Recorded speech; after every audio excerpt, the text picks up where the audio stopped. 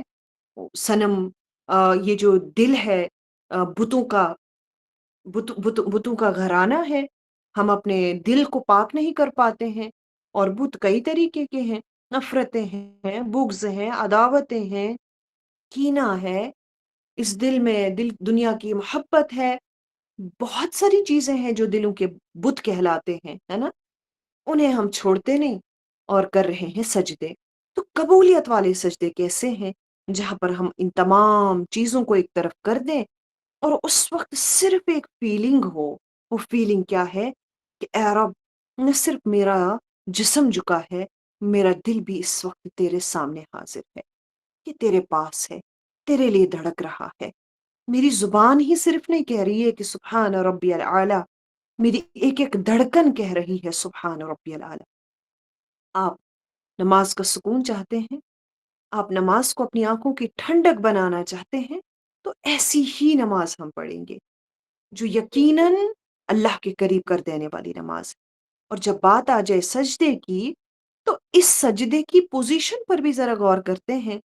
ایک بار سوچئے ذرا کہ ہم اپنے سجدے میں 8 اعضاء کو زمین پر لگا دیتے ہیں، ٹھیک.